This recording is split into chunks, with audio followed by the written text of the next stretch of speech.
दोस्तों, पूर्वी अफ्रीकी देश सूडान एक भयंकर क्राइसिस से गुजर रहा है। यहाँ की आर्मी यानी सूडानी आर्म फोर्सेस और पैरामिलिट्री फोर्स यानी रैपिड सपोर्ट फोर्स आमने सामने हैं। हर दिन संकट बढ़ता जा रहा है।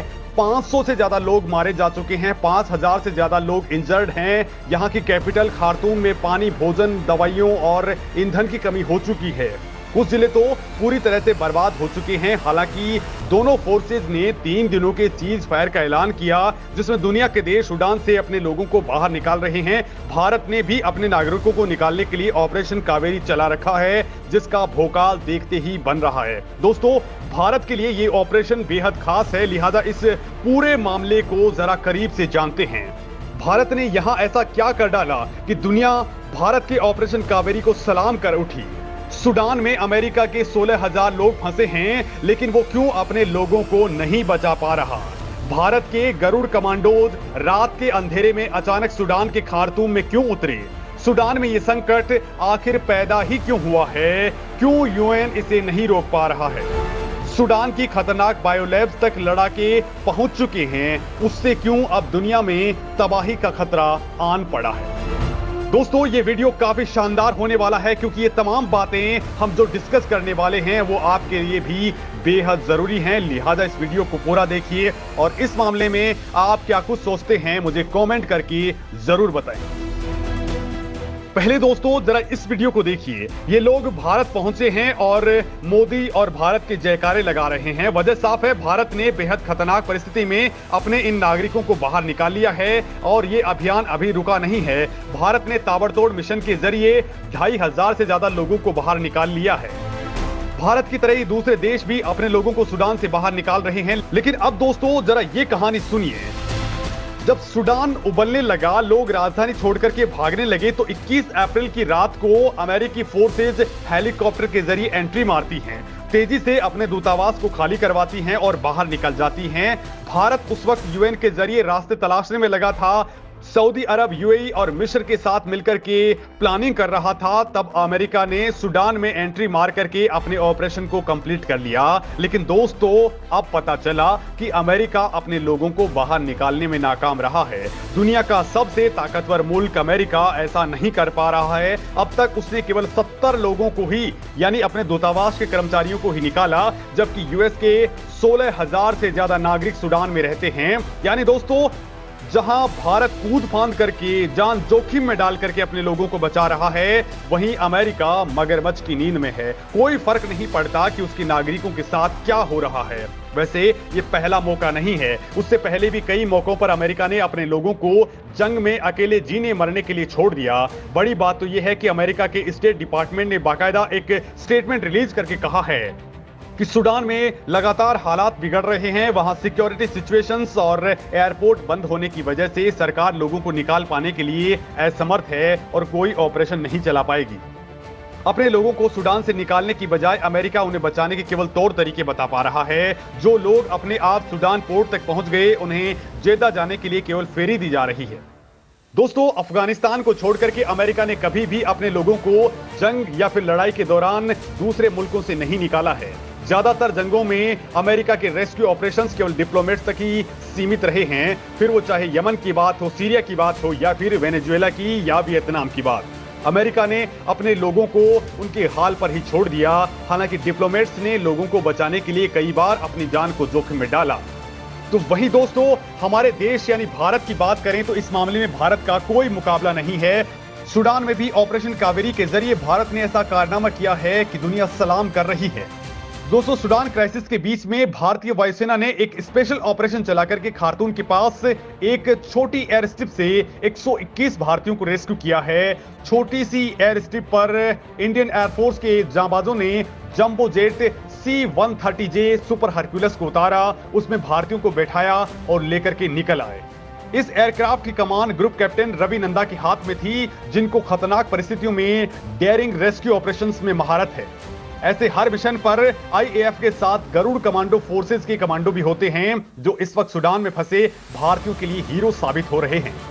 दोस्तों, ग्रुप कैप्टन रवि नंदा ने इससे पहले 2021 में अफगानिस्तान में ऑपरेशन देवी शक्ति के दौरान भी ऐसा कारनामा किया था। तब भी आधी रात में अनकंट्रोल्ड एयर स्पेस में दाखिल होकर के ग्रुप कैप्टन नंदा और उनके क्रू ने अनजान टेरेन में गुजरते हुए पूरा सफर तय किया था।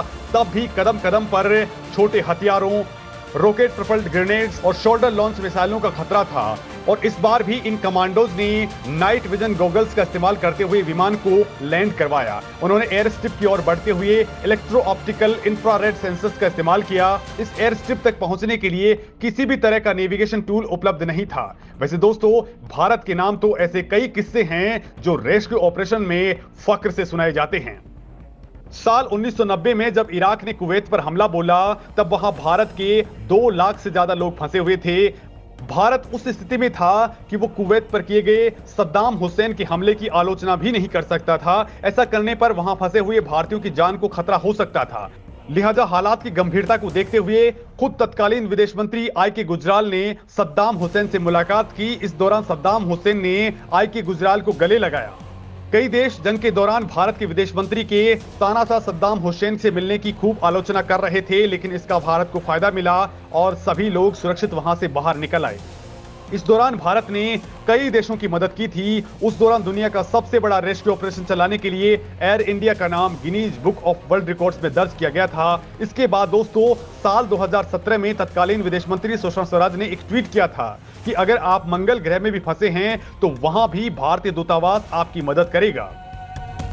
उस ट्वीट ने विदेश में रह रहे भारतीयों का सीना गर्व से चौड़ा कर दिया था। और उसके बाद तो मोदी सरकार ने जब जब भारतीयों पर आंच आई, अपना वचन निभाया। सरकार हर बार चट्टान की तरह खड़ी हो गई। वहीं दोस्तों, साल 2015 की 27 मार्च को जब अरब देशों के सैन्य संगठन ने यमन में घुस करके हुती विद्रोहियों पर हमला बोला था, तो यमन की सरकार और हुती विद्रोहियों के बीच तगड़ा संघर्ष शुरू हो गया। और उस दौरान सऊदी अरब ने देश में नो फ्लाई जोन घोषित कर दिया। उस दौरान यमन से अपनी कूटनीति के दम पर भारत ने समंदर के रास्ते 5,600 लोगों को निकाला था। इसमें 4640 लोग भारतीय थे और बाकी के 41 देशों के नागरिक थे। तब सूडान की तरह ही यमन के हालात भी बेहद खराब थे और भारत सरकार वहां फंसे भारतीयों की सुरक्षा के लिए बेहद परेशान थी। पूर्व विदेश मंत्री सुषमा स्वराज ने एक इंटरव्यू में कहा था कि आखिर भारत ने कैसे सऊदी की मदद से यमन में रेस्क्यू ऑपरेशन को अंजाम दिया था। भारत ने सुषमा स्वराज की देखरेख में 1 अप्रैल 2015 को ऑपरेशन राहत लॉन्च किया था। तब यमन के आसमान से बम बरस रहे थे। जमीन पर 4000 से ज्यादा भारतीयों की जानें अटकी थी। यमन की जंग में भारतीयों को निकालना बेहद मुश्किल काम था, क्योंकि समंदर में भी लुटेरे थे और जमीन पर जंग जारी थी। यानी दोस्तों, जल थल और नभ हर जगह दिक्कतें थी। उस सिचुएशन में सुषमा स्वराज ने कहा था कि उस वक्त मुझे याद आया कि ऑस्ट्रेलिया के ब्रिस्बेन में पीएम मोदी ने सऊदी नरेश सुलेमान बिन अब्दुल अजीज से कुछ देर के लिए मुलाकात की थी। मैं फौरन पीएम के पास गई और मैंने उनसे कहा कि उन्हें फोन करें। सुषमा ने पीएम से कहा कि सऊदी किंग से उनकी अच्छी दोस्ती है, उस सुल्तान से अनुरोध करें कि 7 दिनों के लिए जंग रोक दें। अगर ऐसा होता है तो फिर सभी भारतीयों को निकाल लिया जाएगा। इस पर पीएम मोदी ने सऊदी किंग से बातचीत की और सुल्तान ने उनसे 1 घंटे का वक्त मांगा। 1 घंटे के बाद सुल्तान ने उन्हें फोन करके कहा कि मैंने अपने लोगों से बातचीत की है। 7 दिनों तक युद्ध नहीं रोका जा सकता, लेकिन रोज 2 घंटे के लिए बमबारी बंद होगी और अगले 1 हफ्ते तक ऐसा किया जा सकता है। पीएम मोदी ने ये बात सुषमा स्वराज को बताई और उन्होंने कहा कि 2 घंटे काफी हैं। इसके बाद पूर्व विदेश राज्य मंत्री वीके सिंह को यमन भेजा गया। तब भारत ने अमेरिका, इंग्लैंड, फ्रांस और जर्मनी के लोगों को भी बचाया था। वहीं दोस्तों, साल 2020 में यूक्रेन पर जब रूस ने हमला बोला, तो वहां भारतीयों को निकालने के लिए भारत ने ऑपरेशन गंगा चलाया था।